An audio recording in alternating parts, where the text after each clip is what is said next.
Archery hunters, listen up. If you find yourself in the heart of King County, do yourself a favor and stop in at Rock Creek Archery, located in Tukwila. They have everything you need if you're just beginning to the sport or you've been shooting for 20 years, even an indoor shooting range. Or check them out at rockcreekarchery.com. Hey everybody, if you are looking for a game call that is elk, turkey, deer, predator calls, waterfowl calls, we highly recommend PhillipsGameCalls.com. Professional grade game calls made for every hunter.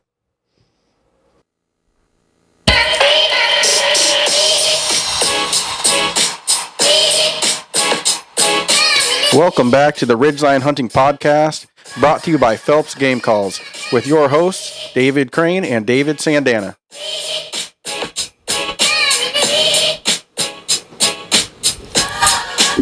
All right, man. We're back in studio. Seems like it's been a minute. Yeah, it actually has been a minute.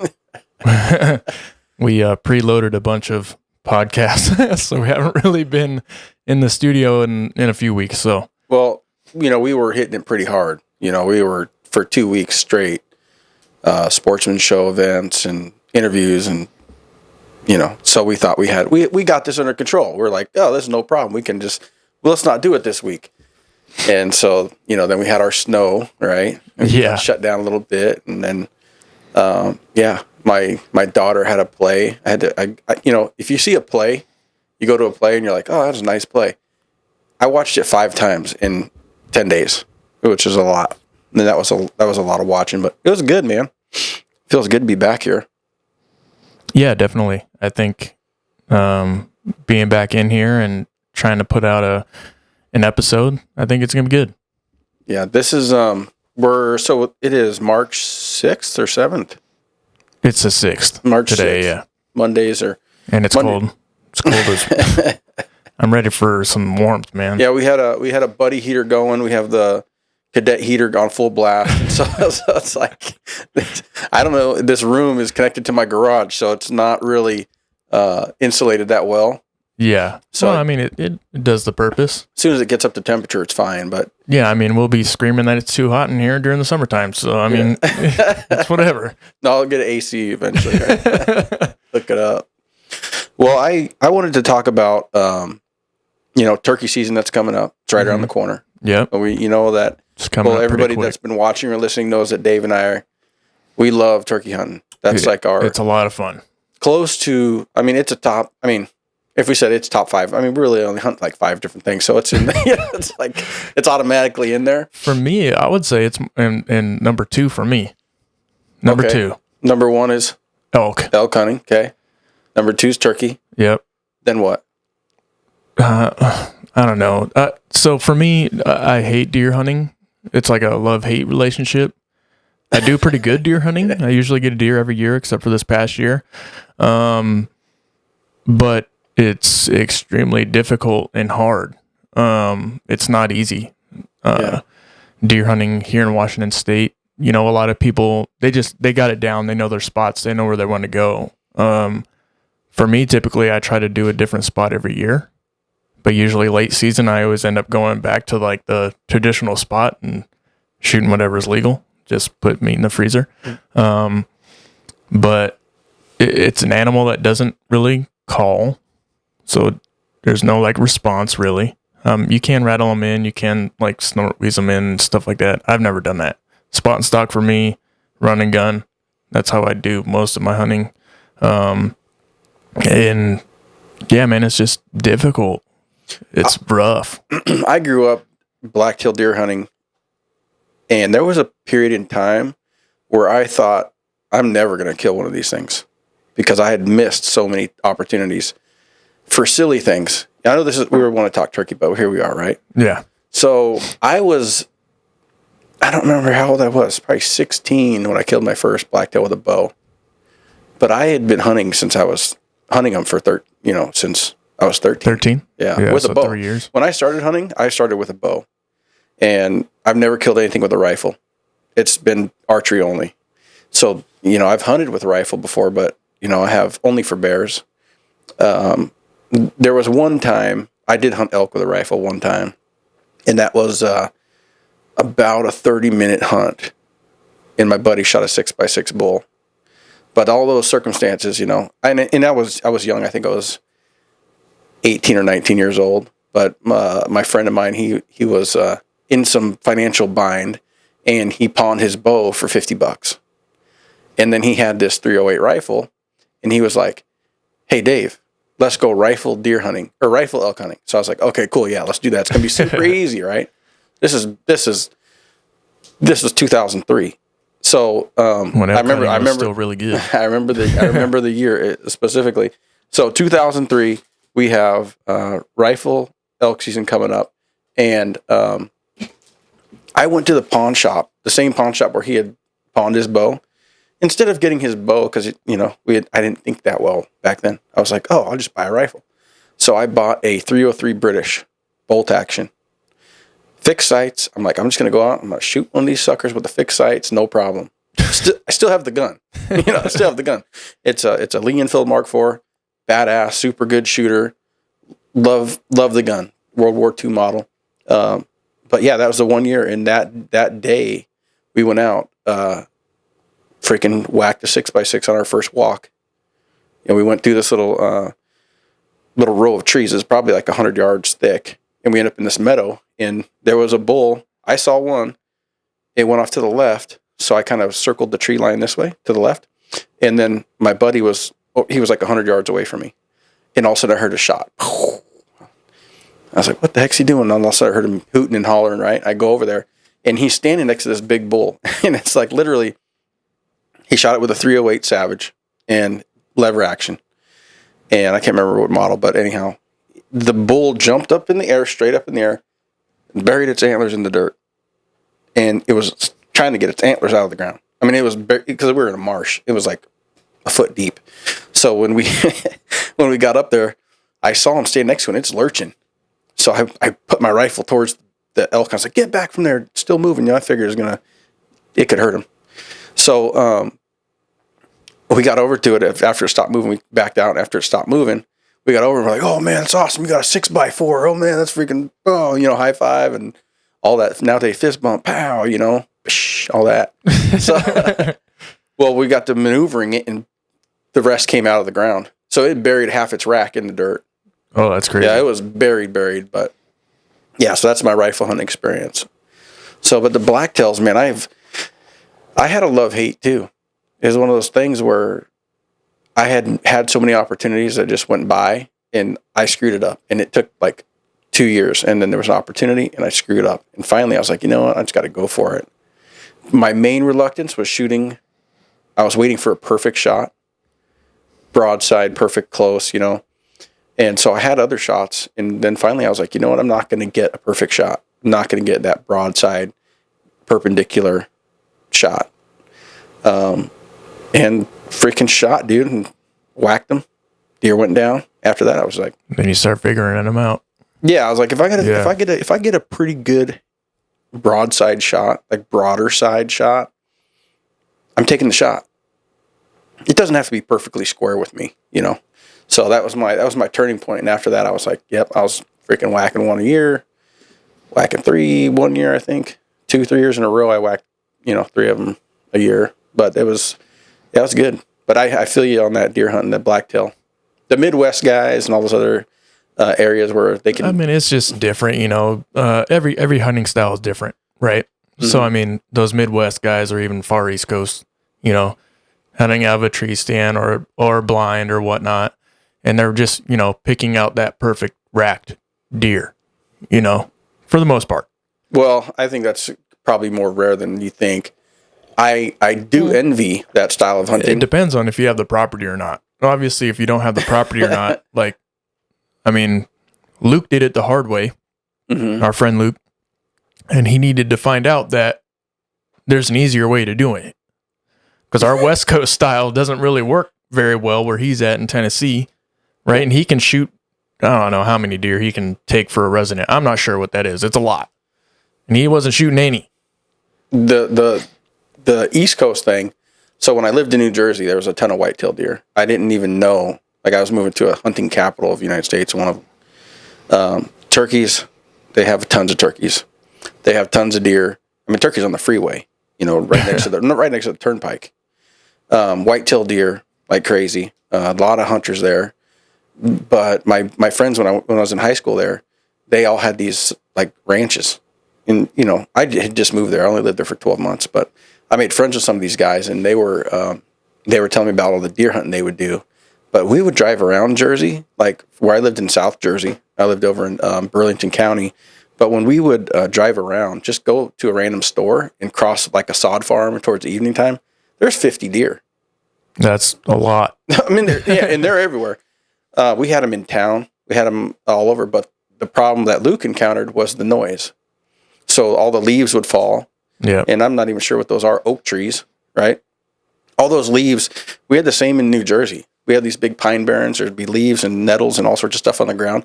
You really couldn't walk in there quietly and sneak up on anything.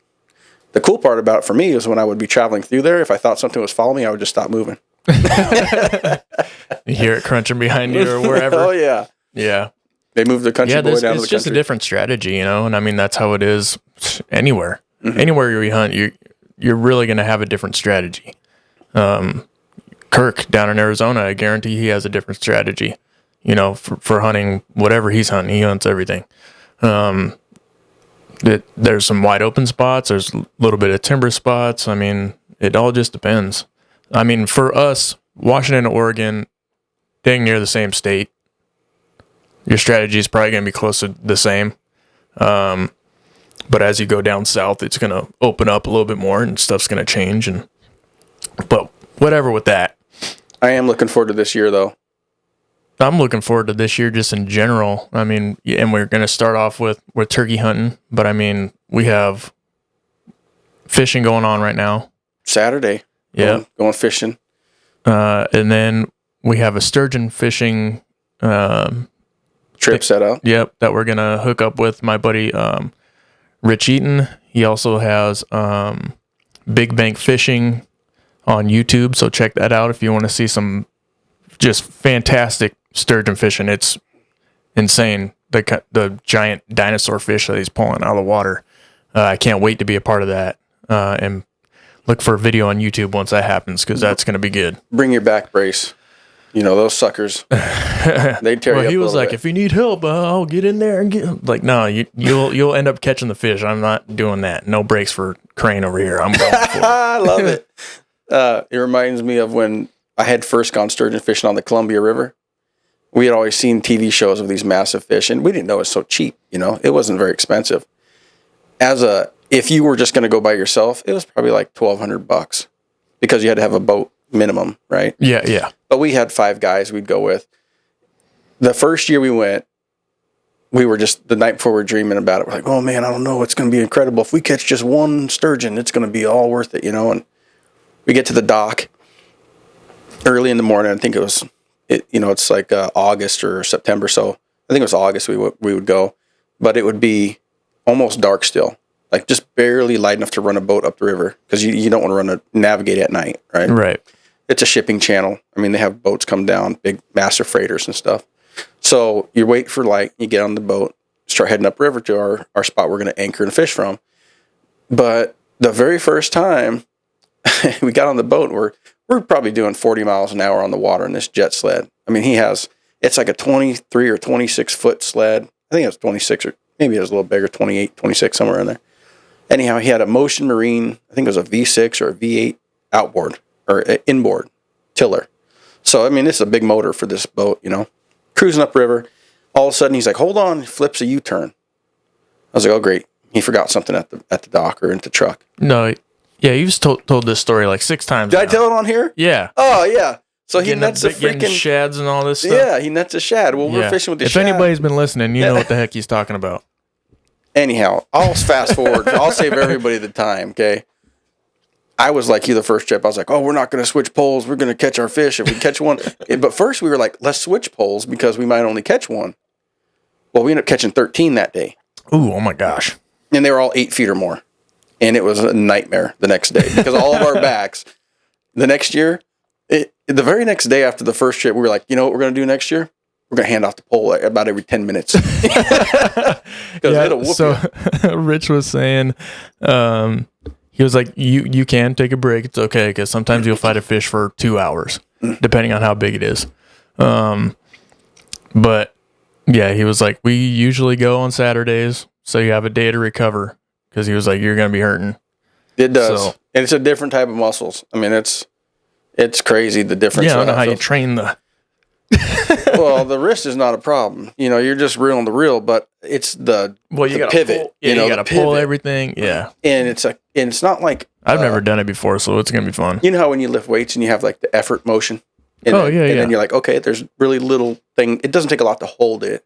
But then when you go into like the negative and then you go into the effort, it's all effort because your body is trying to stand up while you're trying to lean over to reel down and stand up. So it's a controlled effort the whole entire time. So that's what's nice about Rich's poles too. He has like custom poles made to where you can stand and reel. He has it to where you basically plant it on your foot and you can stand up and you're reeling. So I saw that. Yeah. So the pole, I'm super excited to just see his whole setup, man. Well, it's going to be good. The pole, what I thought was funny was he was telling us about the poles at the Sportsman Show. They have a really big handle section that touches the ground, and the reel is up about waist to middle of the stomach high. So everything is right here, and the butt of the rod is on the ground. You plant your foot behind it, and then you can just do like this, Yep. I started thinking, I was like, I'm surprised you didn't come up with like a Ninja Turtle shoe. Just like put the thing in the little deal. You can, man. The ninja shoes, they got those little holes right there. The little toe spreader. Yeah. Toe spreader. Be perfect. That'd be hilarious. Feet would be frozen though. Yeah. So that's why we haven't really done it yet. It's been cold. It did hit a couple weeks ago. We were going to go, but we were kind of just out of the show season. So we're, trying to take a break and have a family weekend. So we didn't end up going with Rich, and they were slaying them. They caught like 22 some fish. They caught a lot of fish, and they're all 6.5 feet and larger. I think the largest one he said was like 82 inches or 83 inches or something like that. So I mean, they're massive. So that's coming up. That's going to be a lot of fun, and we'll also have Rich on the podcast as well after we go on the sturgeon trip. So he's a talker. So that might be a long one. But he's awesome, though. He's actually been listening to the podcast since day one. So, and he was actually the one that encouraged us to start filming it. Oh, yeah. Good. Yeah. Yeah, I've seen some of his footage and videos. They're pretty cool, man. Yeah, check them out. They got big bank fishing. Yeah, big bank fishing. Yeah, and it's usually him and his daughter that are out there just smashing them. So, yeah, it's cool. Yeah, Rich is a cool guy. He's funny. Yeah. He's a funny dude. Looking forward to that trip. So, turkey hunting. Yeah.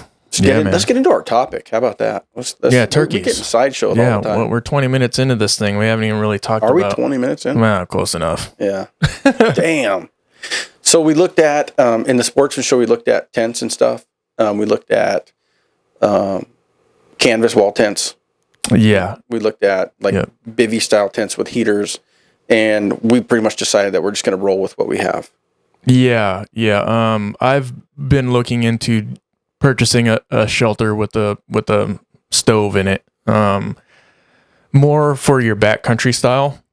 And for right now, my setup works. I have plenty of different things I can choose from, depending on what style of hunting that I want to do. If I want to go solo, or if someone else is kind of going solo, I have a hammock that I can use. I love the hammock. It's really nice during that warm weather season.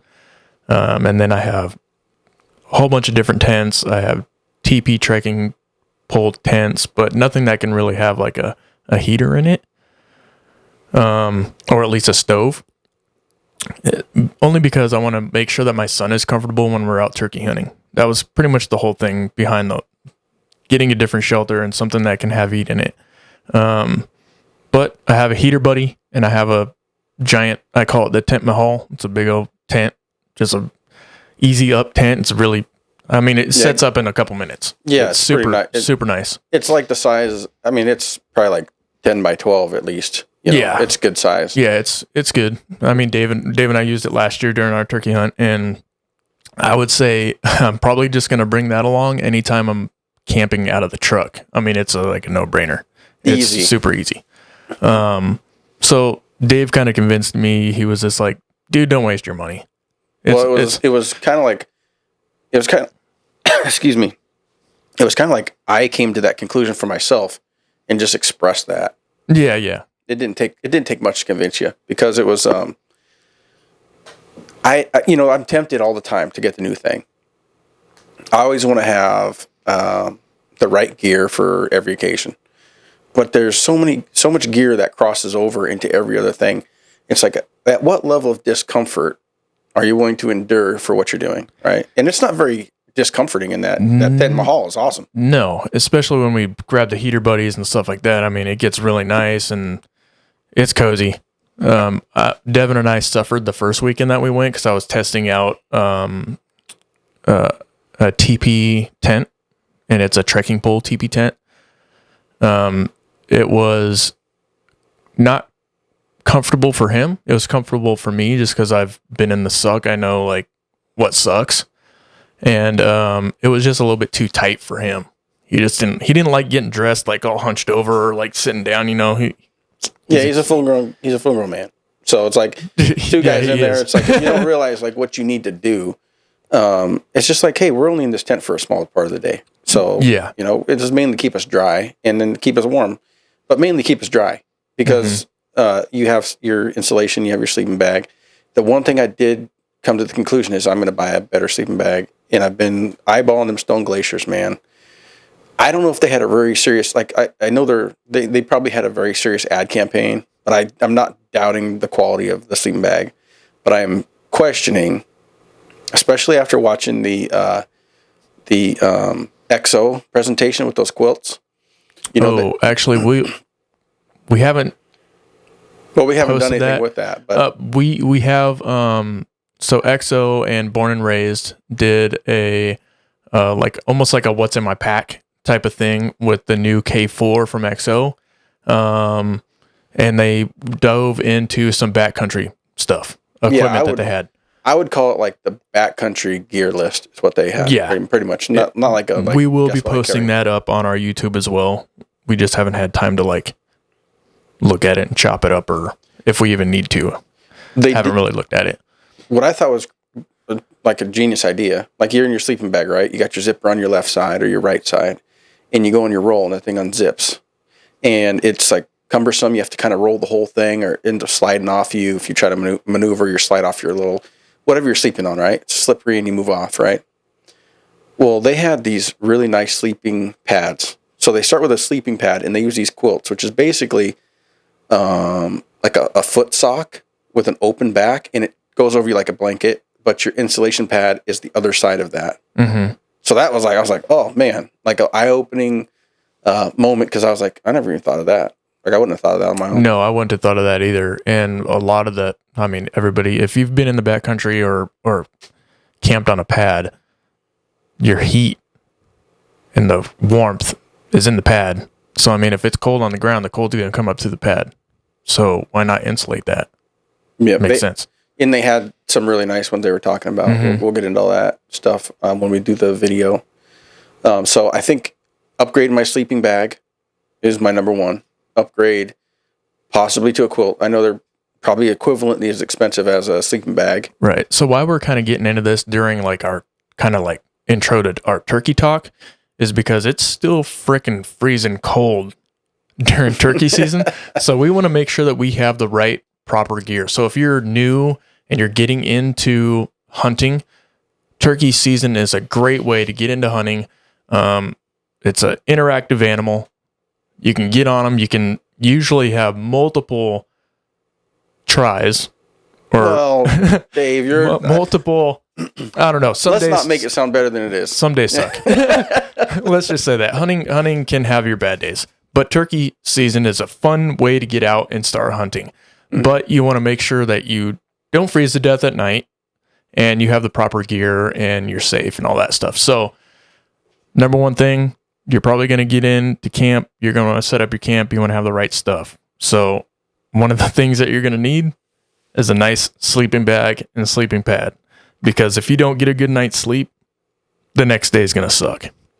And, you know, we learned through our conversations with folks that sleep, and I'm guilty of this as anybody, you know, like we'll stay up late. And we're not, and the guys next to us, sometimes they go to sleep at 6 p.m., you know, and that happens a lot because we get excited, you know, it's like one of those times. And we're in the first 2 days, we're like in a celebratory mode.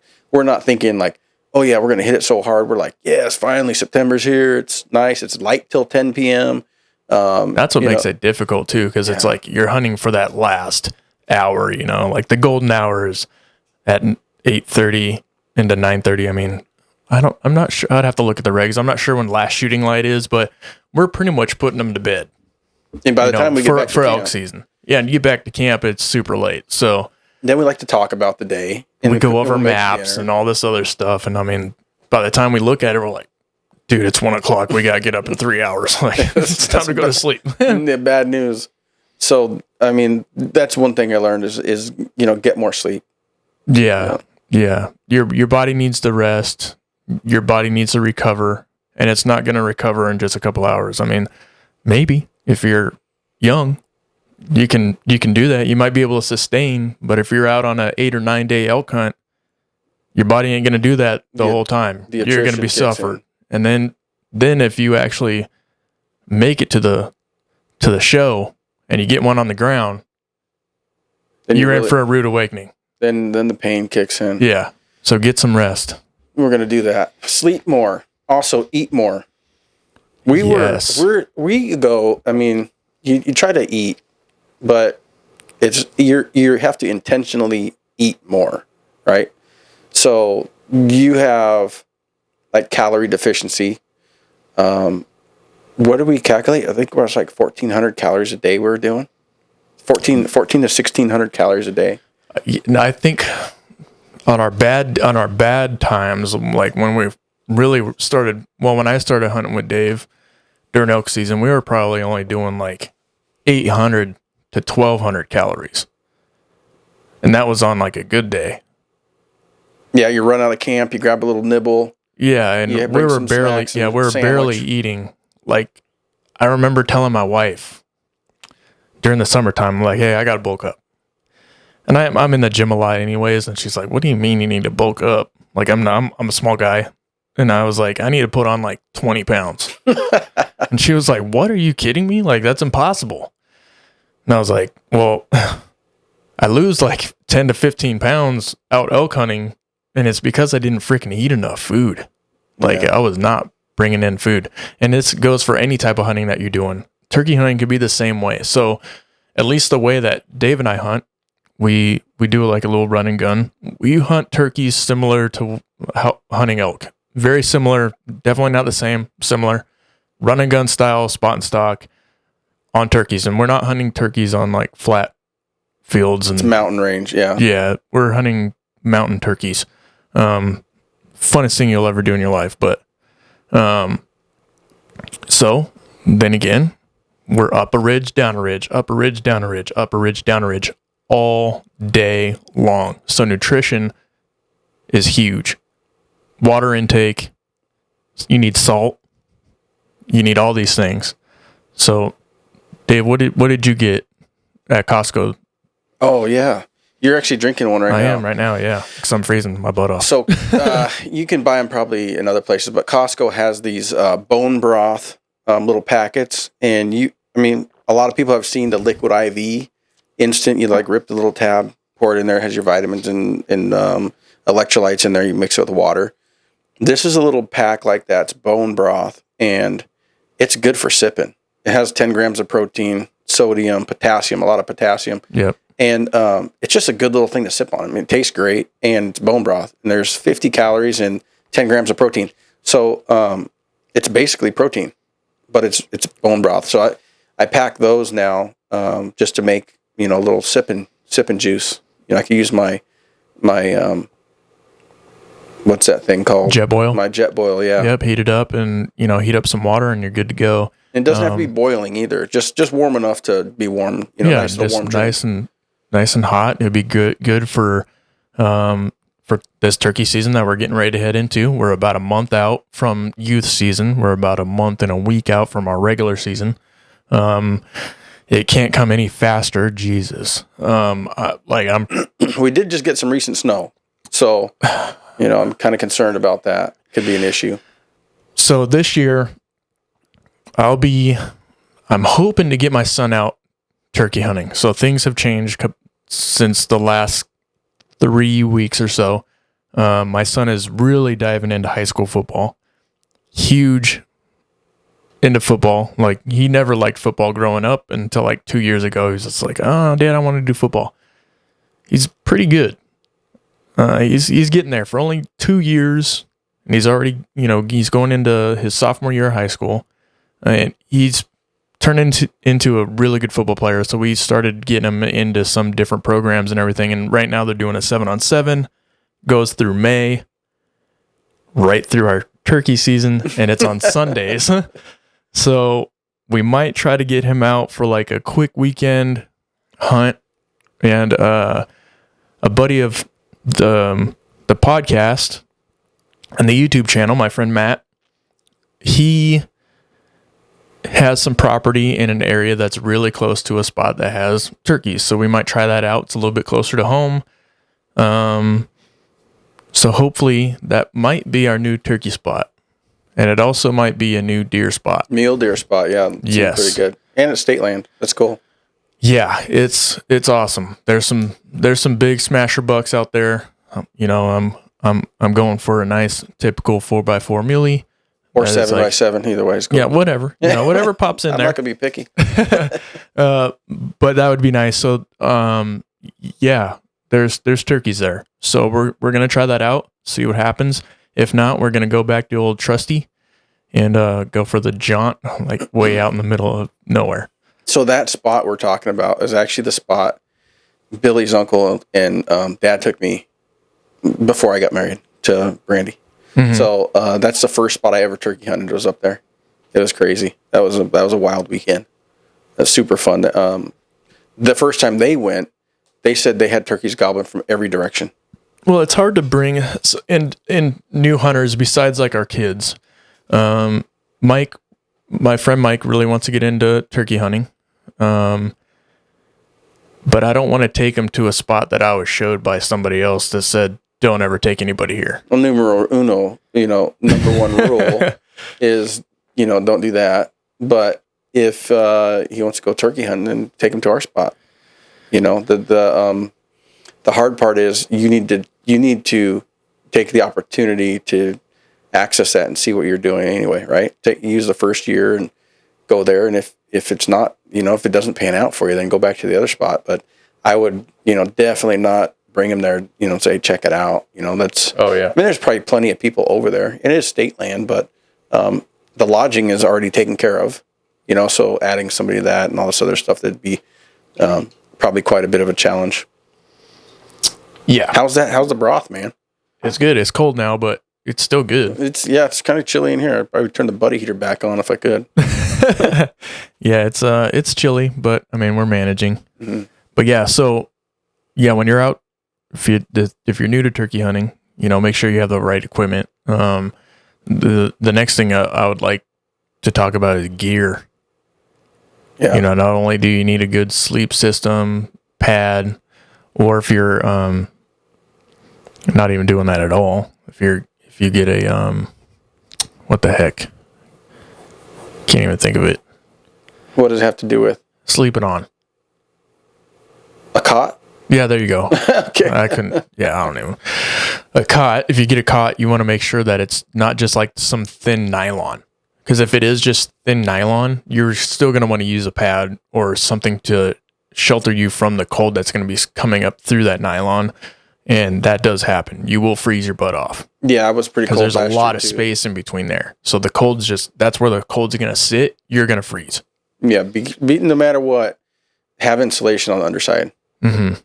Because your back gets cold, then you're flipping and flopping all night long, and then next thing you know, bad sleep, bad hunting day, miserable trip. Do everything you can to make yourself comfortable as you can be when you're at camp. That's probably the biggest thing. And, eat enough and all that. And then also, too, we got the Phelps website up here. Phelps has new turkey calls coming out. Yeah. So check out their website, phelpsgamecalls.com, and you can check out their new inventory, make an order. They have small batch turkey calls and specialty items there. So make sure you use some of those. The other thing I wanted to get into today was like, how do you survive the wild? It's been recently, drawn to my attention because a local guy here, I won't mention him because of his family and stuff, but a local guy here passed away this weekend. He was fishing on the Soul Duck River, and somebody had called and they spotted a body on the bank, and he was wearing his fishing vest, but they went down there, found the guy deceased, and his pontoon boat, he went out fishing on a one-man pontoon boat, was found in a log jam 1 mile above where his body was recovered. Yeah, that's pretty far. Yeah. So I'm not sure, all the circumstances. I've been thinking about it because I know the guy. Mm-hmm. I met the guy, but my brother knows him pretty well. Yeah. Other people that I know him very well. And so the questions through your mind is like, did something happen to where did nature bring him to that position? Or was he trying to get out of there? Right? Did he get out of the boat somehow after it went into log jam and get on the bank and start to try to escape? Was he trying to go for help and succumb to hypothermia? It's been cold here. The Soul Duck River comes right off of the Olympic Peninsula, right off the snowmelt and mountains. So it's not warm, probably 34-degree water. And succumb to nature, A friend of mine had a similar incident happen in his one-man pontoon boat. I'm not sure if I had mentioned that story in the podcast yet, but I was witness to what had happened. And when it took place, I was like in this weird euphoric, I can't believe this is happening. At first, I thought everything's going to be okay. He was going towards this big sweeper log. If anybody doesn't know what a sweeper is, it's a log that it basically sweeps across the top of the water. It's not submerged. It's about halfway. It can be a little submerged, but you can see that it's there. It sweeps across the river. He was kind of on the far bank trying to hook a fish, got on close to the sweeper, and the water directed down, so it created a big suction, and he had to row, pretty hard to try to escape it. And then at the point where he realized he wasn't going to escape, he just stopped rowing. Like, I don't know, like what in his brain said, don't row anymore. It was probably just getting exerted. He knew that if he kept on doing it, it was just gonna happen anyways. Smitty. Oh yeah. Smitty was with me in my 2-man pontoon, and we literally watched him row like across the river, getting closer and closer to the sweeper. And then he just stopped rowing, and we were sitting there. I'm on the oars, and Smitty's in the front, and we're sitting there looking, and all of a sudden this log's across here, and he just stops, and he just pops up on it, and he starts doing like this. And the river started pushing the back of those pontoons, and it's just jumping. Then his pontoons went under, and it went like that. And he was dumped out the back like a bucking bronco, and then he was dumped out the back. And the pontoons, they're on a pontoon boat, there's a frame, and there's 2 pontoons, they're side by side. His pontoons were like this. Oof. The frame was completely twisted on that log from the water pressure. So he disappeared. Smitty and I were still in water, and I had to row over. Smitty just about jumped out in 10 feet of water. He was like, oh, shit, freaking out. I was like, calm down, stay in the boat. I rowed over to the bank. We got into like 6 inches of water, and he jumps out, and he's running towards the log jam, and he's yelling for him. I mean, in this whole, I don't know how long it was, in this whole incident, what went through my mind was like, how am I going to tell his parents what happened? Because I know his parents. 2 was like next steps. Okay, we need to get downriver. We need to call 911. 3 was like, how are they going to recover his body? Because this log jam he went into was very large, and the water was high. And I was like, they're going to have to wait till summer or get a crane to disassemble this pile of logs. And so I was, in a matter of seconds, developing a plan on how this was all going to go down, and assuming the worst, because it looked like the worst. Yeah. A guy I've known since elementary school, and to watch that happen. So 20 seconds maybe went by, and we hear this big yell from down, and this log pile was probably 40 yards long. Dude. We heard this big yell, and he comes down, and Smitty runs down there, grabs him by the collar. "What the F are you doing? Why would you do that?" Yelling right in his face. And he's like, "What, man? I had it under control." And he's like, "You're freaking just got out of a log pile. Nothing's under control." So. Well, then you don't know what the undercurrent underneath that. I mean, you could have just got smacked up all the way down that thing. I mean, he could have been unconscious. Easily. After he said everything's under control and Smitty had yelled at him like nothing's under control, he just like broke down. He's like, "Dude, I almost lost my life. That was the scariest thing ever." He's like, "When I was down there, he's like, I couldn't see, and then I was being spun around, and I got stuck on this branch, and then I opened my eyes, and it was like a fire hydrant, like a fire hose in my eyeballs." Like he said it was like two parachutes open on your face. So then his mouth got blown open and water's going in his stomach. He's like, he's like freaking out, right? And then somehow it just spit him out the backside. But now we have to deal with reality. That story that he told us, like, this is what happened, this is how I felt, this is all the things that took place underwater you couldn't see. Mm-hmm. Those are some of the things that happen that you would never imagine. Yeah. That water pressure is enough to bend a boat in half or twist it almost 180 degrees. It's a lot of pressure. Being cautious, and I guess where I'm going with this is like when you're in the outdoors, obviously Billy thought he had things under control until we told him that it's not under control. Right? Because he's in this euphoria too, right? Mm-hmm. So next thing you know, I had to deal with the reality of that. Like he's in a dangerous position because he's totally soaked. It was probably 30 degrees that day, but the water was 33 degrees, 34 degrees. And now we have 3 or 4 more miles to go out of there, right? But it was sunny and cold.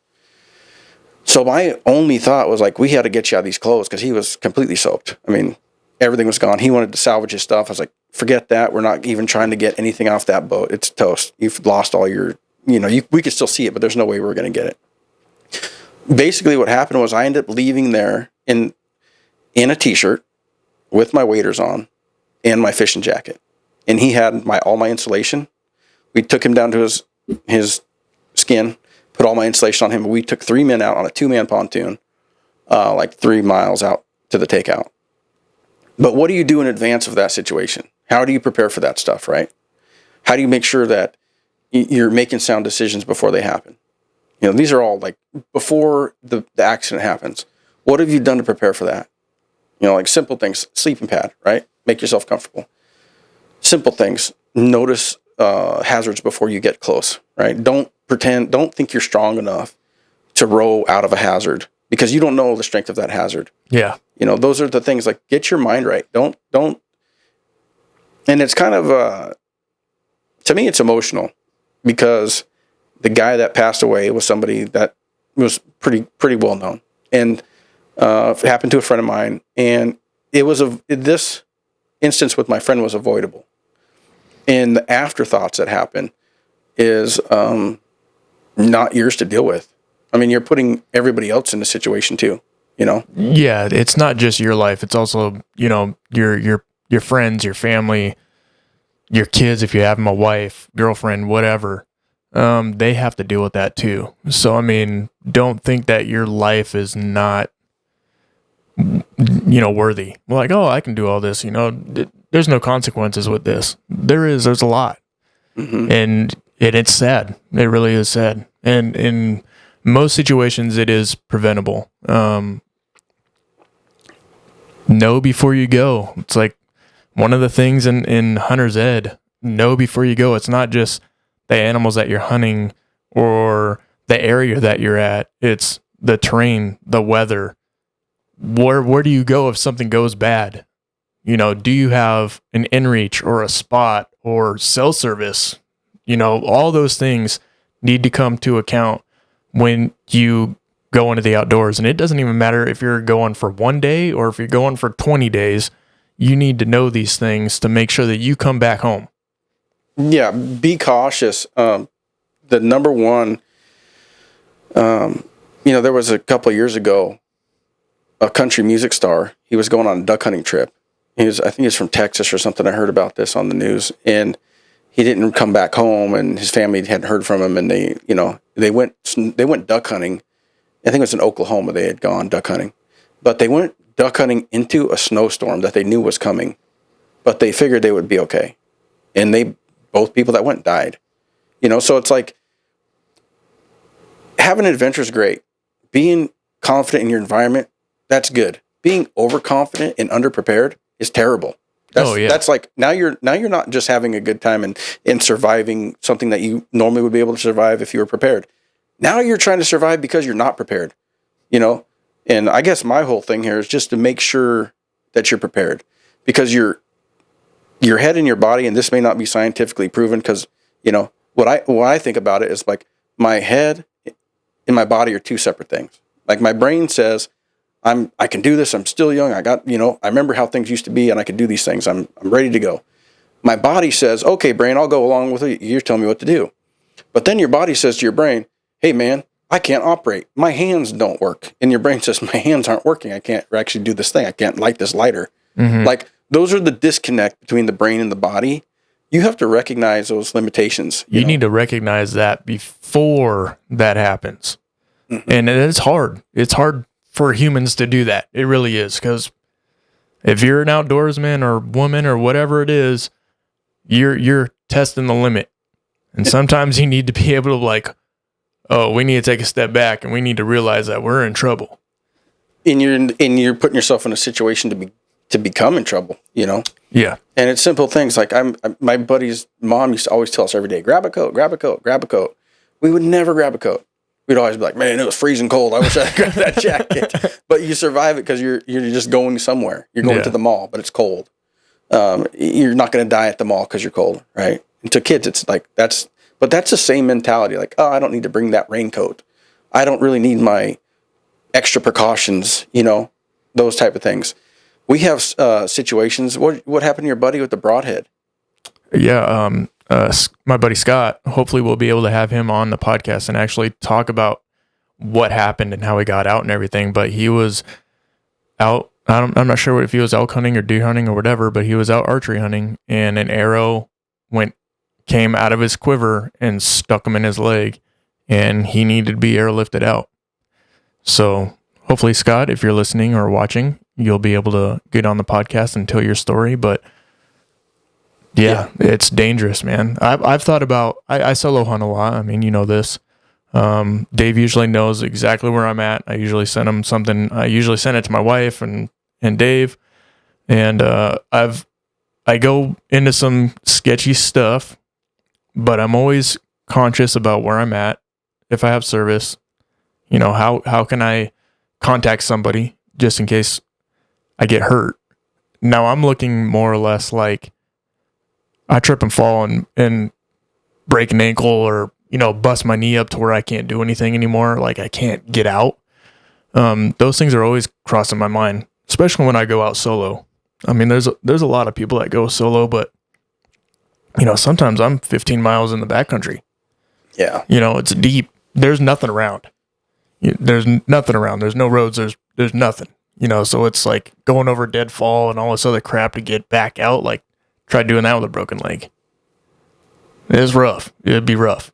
And you had an incident too with an axe, where you. Oh yeah. Yeah. If I was, geez, let's save that story. That's a different story, but it was a good day all up until the axe went in my leg. So watch out for those Gerber axes. They're super sharp, especially when they're brand new.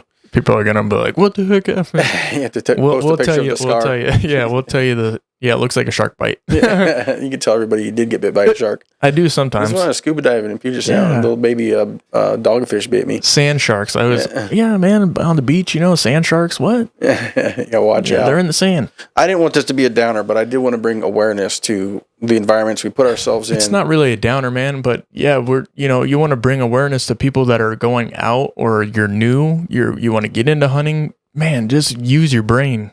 Like, talk to people that have hunted before and just pick their brain on like what equipment they've used, or, this, that, and the other thing. I mean, you're going to have a laundry list of things to go through.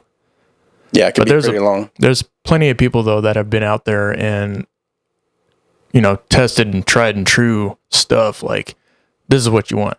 Usually, if you spend more, it's going to work better. I'm a budget guy, so I try not to spend a whole lot of money. But then you run into, you've bought 3 or 4 of these things and they all suck. And then then you're like, okay, now I'm at the expensive end of things. Yeah, exactly. So hunting is not cheap. Let's just put it that way. If you're getting into hunting and you're thinking like, oh, this is a cheap way of blah, blah, nah, it's not cheap. Can I get one of these cars without any airbags in it? Yeah, exactly. Like, spend the money, save if you have to, buy it the first time, cry once, Yeah. Well, let's take a little break. We do have a giveaway to do. And let's go over that when we get back from break. All right, that sounds great, man. All right, everybody, we are back from our break. That's only like a blip of a second for you guys. All right, so we do have a giveaway. We're going to wrap this up. We're going to have a giveaway, but I want to just go over one thing. This is just what I use. This isn't something that, we're affiliated with in any way. I have a spot device. This spot is it's a two-way communicator, it's a one-way communicator. You can send text messages and updates. It also sends people your location if you have a check-in time. And there's a cool little SOS button on there. So it's a subscription service. The cool thing about this is, they're a couple $100, so they're not cheap. If you go to sportsman shows or sporting events, or I don't know what other shows there could be. In another state, there's a sporting show. If Spot is there, they had the special at the sportsman show. They may not offer it again, but when you did a subscription plan, they gave you a free $200 Spot device. Yeah. So that's a little, trick in the back of your mind. If you're thinking about getting a Spot and you don't want to spend the money and you want to just wait it out, go to the sporting show, spend $15-20 to get in. If they have a Spot there, go talk to them.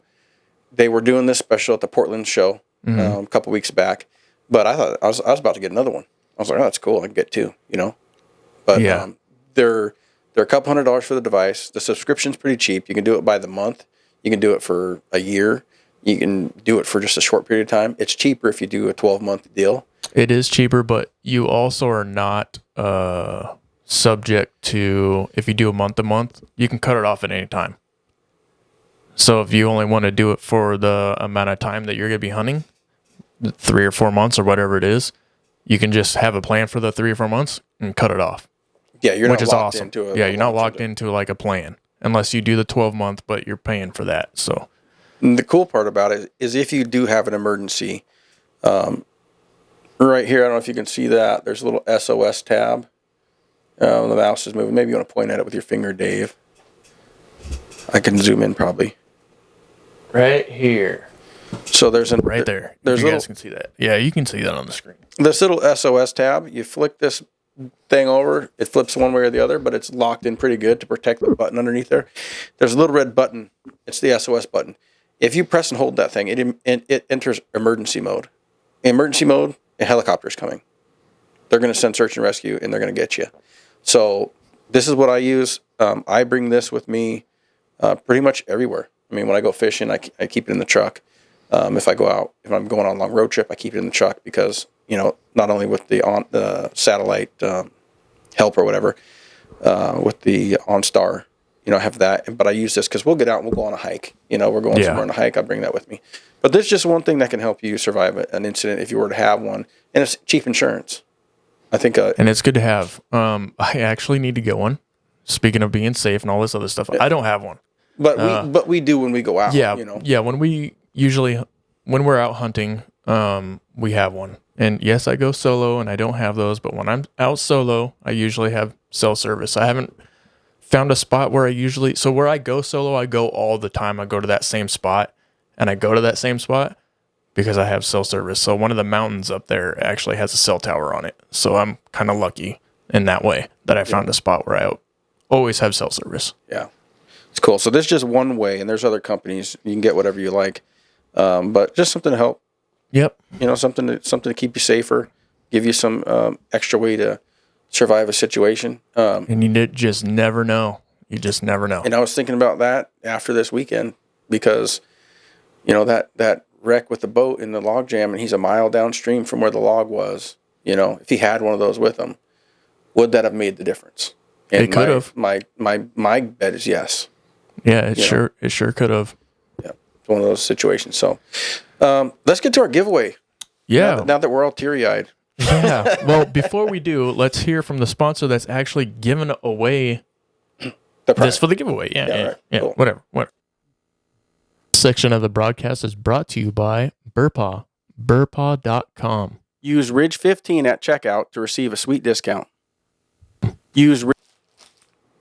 That's right. Use Ridge15 at checkout. But for our listeners and the people watching at home on YouTube or wherever you can watch YouTube on your cell phone anywhere, but we are giving away a Burpaw. That's right. So what this is, it's actually pretty cool. You put it on like an oven glove. And if you have any burrs, or you can actually use this for your dogs as well, or pets. You just take it right on there and it pulls the burrs right off. Pretty simple and easy to use. Yeah. From burpaw.com. I'm trying to pull it up here if there's a little video. There might be one on YouTube. Yeah, there's one right here, man. We got it. So let me unfreeze this.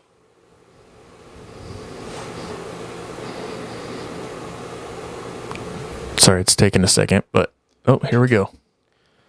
So you walk through the burrs, get a bunch of stuff stuck to you.